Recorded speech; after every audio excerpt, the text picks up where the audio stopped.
SSC ও সমমান পরীক্ষার ফল বিপর্যয়ে গেল ১৫ বছরের রেকর্ড ভঙ্গ হয়েছে। এর পেছনে শিক্ষার মানে ঘাটতি নাকি যখন তখন শিক্ষাক্রম পরিবর্তন, এমন প্রশ্ন উঠেছে। তবে জুলাই গণঅভ্যুত্থানের পর শিক্ষা প্রতিষ্ঠানে অস্থিরতার পাশাপাশি স্কুল বন্ধ থাকায় ঠিকমতো পড়াশোনা না হওয়াকে একটি কারণ হিসেবে চিহ্নিত করছেন বিশ্লেষকরা। এসএসসির ফল বিপর্যয় নিয়ে শামীমুজ্জামান চৌধুরীর বিশেষ প্রতিবেদন। চলতি বছরের এসএসসি ও সমমান পরীক্ষায় গত বছরের থেকে পাশের হার কমেছে 14.5% এবং জিপিএ 5 কম পেয়েছে 43,097 জন। 134 শিক্ষা প্রতিষ্ঠানে পাশ করেনি কোনো পরীক্ষার্থী। গত সোয়া এক যুগে পাবলিক পরীক্ষার ফলাফলে এমন বিপর্যয় দেখা যায়নি। করোনা মহামারীর পর পড়ালেখায় সেট পড়া এবং পরবর্তীতে রাজনৈতিক অস্থিরতাকে কারণ হিসাবে টানছেন অভিভাবক শিক্ষার্থীরা। খাতা, marking systems and exam patterns সবকিছু ডিফারেন্ট করছে, অনেক স্ট্যান্ডার্ড।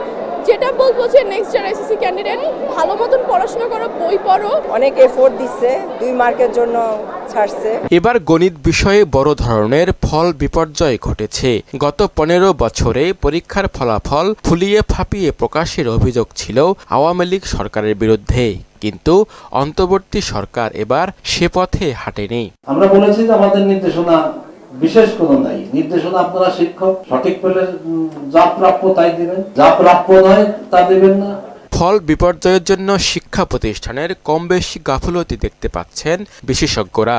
গণিতের প্রশ্ন এবার কঠিন হয়েছে এবং সাথে সাথে মূল্যায়নটিও এখন মূল্যায়ন প্রক্রিয়াতেও পরিবর্তন আনা হয়েছে এবং মূল্যায়ন প্রক্রিয়া যথেষ্ট কঠিন ছিল বলে অনেকে ধারণা করছে।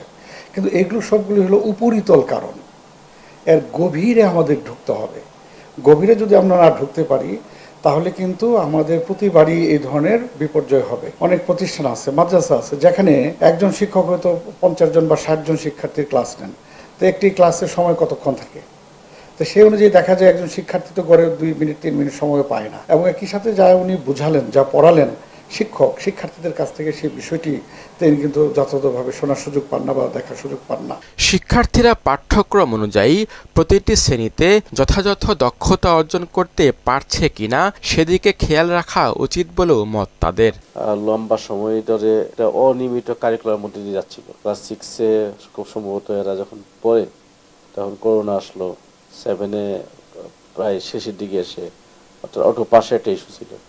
ফলতে ওদের লার্নিং গ্যাপ তৈরি হয়েছে সুস্পষ্ট, এবং আমরা সবসময় এটা আগেতে বলতাম যে লার্নিং গ্যাপটা যদি প্রপারলি মিটিগেট না করা হয় তাহলে এরা কিন্তু সামনে যতই আগাবে ততই ধাক্কা খাবে। সেই ধাক্কারই সিমটম মনে হচ্ছে এটা।